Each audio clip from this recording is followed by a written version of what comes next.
Today we're going to go over how to create and send out a communication on your community website. The first thing you'll need to do is you'll need to navigate to your community website. Once there, you're going to click on the Welcome drop-down menu and click Login.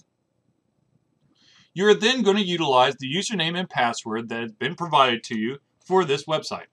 For this example, we're going to use admin. Once the internal homepage loads, you're going to go to the Welcome drop-down menu and select Communication. Once this page loads, you want to double check and make sure that the sub-tab labeled Manage Communications is the one selected. If this is the case, let us continue. You'll notice that there are already some communications listed in this window. This is because these are current drafts for the website. But since we're here to create a new communication, let us click on the Create New Communication button. Once this page loads, the first thing you'll need to do is you're going to need to select a sender for the From field. To do this, you're going to select from the drop-down menu. You'll notice that in this example, there are already several different senders to choose from. For your website, you may not have the same number or even any senders listed. If you have no senders listed, you're going to have to create a sender before you can send out a communication. But for this example, we're going to choose membership. You then have to select a distribution list that's going to be receiving this communication. To do this, you're going to select the drop-down menu for the To field. You're going to notice that we have several different choices for distribution lists. For this example, we're going to choose All Members. It is very important that you choose a subject that is very precise and will not be confused for spam. For this example, we're going to put fireworks at the clubhouse.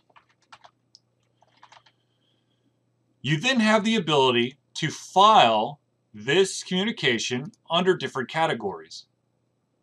For this example, we're just going to stick with general content.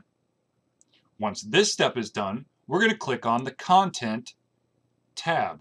Once this page loads, you'll have the ability to choose from a template that was previously saved on your community website. If you do not have any templates, then you'll just see the blank page option. You'll select the blank page or template and then click Use. Once this page loads, you'll notice that you have several different options from the editing toolbar, and you also have a field where you can input text. For this example, we're just going to put test text. But you can fill this with links, pictures, or whatever that you deem necessary for your communication. Once you are done, you have several choices. You can either click the Save button, which will then allow you to continue editing, but also save a draft. You can click on the Save and Exit, which means that you're not ready to send it out, but you don't want to work on the communication right now. You can click on the Preview Communication button, which will then pop up a window that will allow you to see what the communication is going to look like when it's sent to the distribution list that you have selected.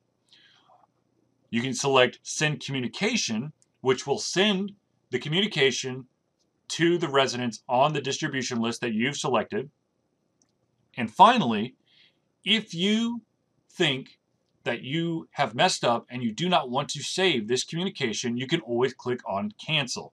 For this example, we're going to click on Save and Exit.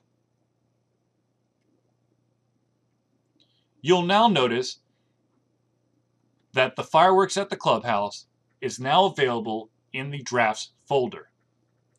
You can always go back in by clicking on the Edit or pencil icon.